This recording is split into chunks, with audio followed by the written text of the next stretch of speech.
Okay, Rajat Bhattacharya is with us, Senior Investment Strategist at Standard Chartered. Rajat, good to have you with us here. Thanks very much. So the market in India is almost back at prior all-time highs, although, going back the last many months, we've kind of failed to take that out decisively. We've had one or two tries, and then the market kind of has gone back into the range. In the US, stocks, neither here nor there last night, but the rates market is interesting. The 2-year is back at, the yield is back at 5%, Rajat. Does that signal anything for equities in the US? What's your sense?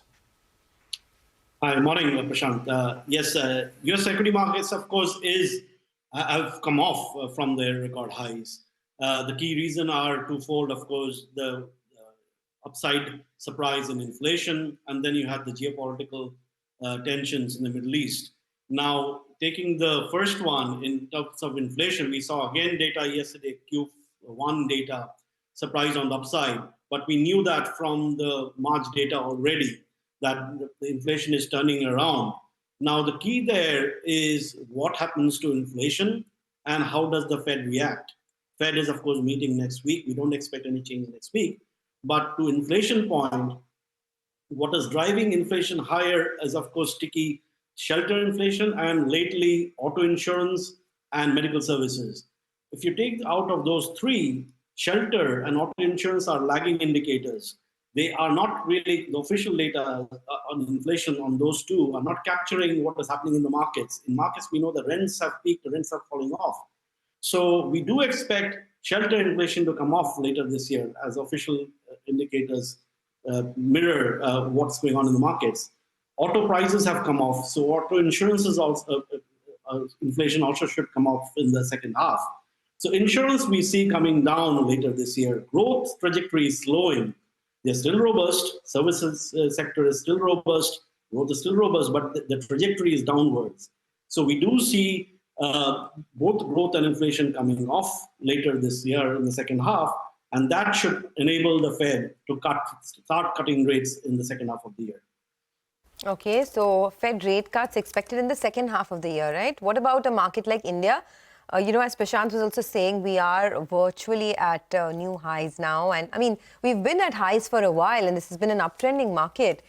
So what is the sense you're getting for risky assets like equities? Is there more to go on the upside for emerging markets like India?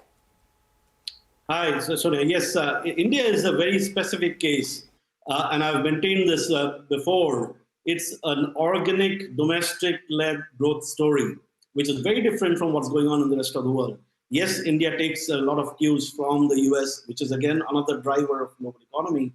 But India's organic growth story, the corporate earnings growth story, the overarching government spending-led growth story, the fiscal prudence that is coming through, the stability that we are seeing in political stability that we're seeing, all of those are leading to this India's outperformance. So we are overall bullish on India. Within Asia, we believe India is going to outperform. We are in absolute terms, we are bullish on India. Not just equities, we are also bullish on Indian government bonds.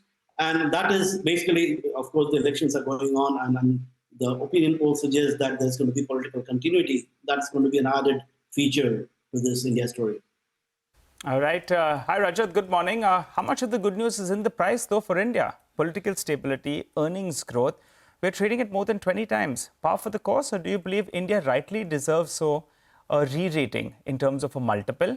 And also a quick word on China. In January when we spoke, you were saying maybe there could be a possibility of a tactical bounce. That's come about, actually. Your take? Yes. In terms of India and the pricing, of course, they are at the higher end across. It's in fact double. The PE is double that of China, for instance, and the rest of Asia. But it's that 20 or so forward PE has come off from its highs. They are justified, and that is because of what I just mentioned, India's organic growth story, which is very different from what is happening in the rest of the emerging markets. Plus, I would say that India is underinvested. And this is, again, what I've maintained in this forum several times. Indian bonds, for sure, and Indian equities as well are underinvested by foreign investors. So as this India's exceptionalism, I would call, comes through more and more in the coming quarters, years, I think you will see more foreign participation in both equity and bond markets, which is likely to be positive, and which is what justifies this kind of PE multiples. Okay, all right. You're bullish on India. That's the point we take from this discussion. Thanks a lot, Rajat, for joining in. And have a great weekend. We'll touch base with you again sometime, at a later date.